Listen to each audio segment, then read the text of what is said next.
बिस्मिल्लाहिर्रहमानिर्रहीम। अस्सलामु अलैकुम वरहमतुल्लाहि वबरकातुहू।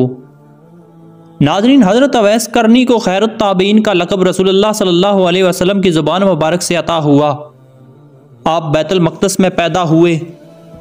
आप कम उम्र के थे कि आपके वालिद वफ़ात पा गए। यतीमी की हालत में भी आपकी वालिदा ने आपकी परवरिश में किसी किस्म की कमी ना छोड़ी। जब हज़रत अवैस करनी रज़ियल्लाहु ताला अन्हु ने होश संभाला तो आपने अपनी वालिदा को बीमार और नाबीना पाया। लिहाजा उसी वक्त से आपने अपनी वालिदा की खिदमत और अताअत को अपना फरीज़ा बना लिया और इसमें कभी किसी किस्म की कमी और कोताही ना की। वालिदा की फरमाबरदारी और खिदमत की बिना पर ही आपको बारगाह इलाही और बारगाह नबवी सल्लल्लाहु अलैहि वसल्लम में मकबूलियत मिली। आपका नाम मुबारक अवैस बिन आमिर और दूसरा नाम अब्दुल्ला भी बयान हुआ है, लेकिन अहादीस मुबारका में आपका तज़किरा अवैस के नाम से ही मिलता है। आपके इल्क़ाब में सबसे अच्छा लक़ब खैरुत ताबईन है, जो रवायत के मुताबिक आपको बारगाह रिसालत सल्लल्लाहु अलैहि वसल्लम से अता हुआ।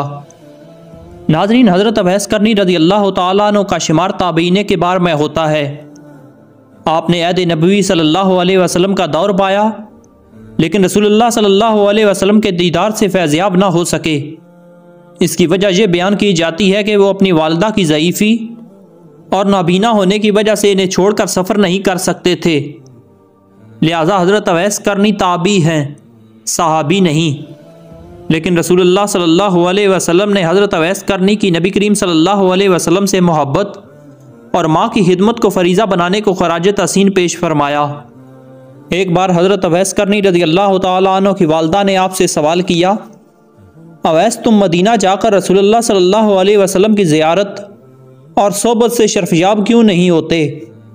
हज़रत अवैस करनी रज़ियल्लाहु ताला अन्हु ने जवाब दिया कि रसूलुल्लाह सल्लल्लाहु अलैहि वसल्लम का इरशाद ग्रामी है, माँ के कदमों तले जन्नत है, मैं इस जन्नत को किस तरह छोड़ दूँ? आखिरकार वालिदा की बेहद इसरार पर यह मदीनातुन नबी सल्लल्लाहु अलैहि वसल्लम में हाजिर हुए। रसूलुल्लाह सल्लल्लाहु अलैहि वसल्लम इन दिनों मदीना में मौजूद ना थे। इन्होंने इस मौका पर इस ख्वाहिश का इज़हार किया कि अगर मेरे इख्तियार में हो तो मैं पूरी ज़िंदगी मदीने में रहूं और आप सल्लल्लाहु अलैहि वसल्लम के दीदार और सोबत से शर्फयाब हूँ, लेकिन ये मेरे इख्तियार में नहीं। मेरी माँ बूढ़ी और ख़िदमत की तलबगार हैं। उन्होंने मुझे आप सल्लल्लाहु अलैहि वसल्लम की खिदमत में हाजिर होने और जल्द वापस यमन आने की ताकीद की थी। लिहाजा आप अपनी वालिदा के हुक्म के मुताबिक फ़ौरन यमन रवाना हो गए और ज़िंदगी भर माँ की खिदमत करते रहे। हज़रत अवैस करनी रज़ियल्लाहु ताला अन्हु का जिक्र करके रसूलुल्लाह सल्लल्लाहु अलैहि वसल्लम ने सहाबाए किराम से फरमाया कि तुम में से जो भी अवैस करनी से मिले इससे दुआ करवाए। एक रवायत के मुताबिक रसूलुल्लाह सल्लल्लाहु अलैहि वसल्लम ने हज़रत उमर फ़ारूक को ख़ास तौर पर यह हुक्म दिया कि ए उमर, जब तुम अवैस करनी से मिलो तो इसे मेरा सलाम कहना और कहना कि वो तुम्हारे लिए दुआए मग़फ़िरत करे। एक और रवायत में है कि अमीरुल मोमिनीन हज़रत उमर फ़ारूक और अमीरुल मोमिनीन हज़रत अली अल मुर्तज़ा रज़ियल्लाहु ताला अन्हु दोनों को अवैस करनी से तलब दुआ का हुक्म दिया था और दोनों साहिबान ने हज़रत अवैस करनी रज़ियल्लाहु ताला अन्हु से अपने लिए दुआ करवाई। नाज़रीन, हमारे लिए हज़रत अवैस करनी रज़ियल्लाहु ताला अन्हु की ज़िंदगी मशअल इरा की हैसियत रखती है और हमें यह सबक देती है कि अपनी ख्वाहिश कितनी ही शदीद क्यों ना हो, वालिदैन की खिदमत में रुकावट नहीं बननी चाहिए।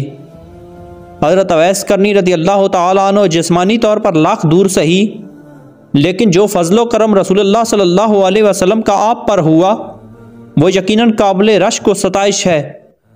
अल्लाह ताला हमें इश्क़ रसूल सल्लल्लाहु अलैहि वसल्लम का हकीकी शऊर अता फ़रमाए, आमीन। नाज़रीन, अगर आपको हमारी ये वीडियो पसंद आई हो तो वीडियो को लाइक और चैनल को सब्सक्राइब ज़रूर से कर देना। अपना बहुत सारा ख्याल रखिएगा, साथ हमारे इस चैनल का भी। अल्लाह हाफिज़।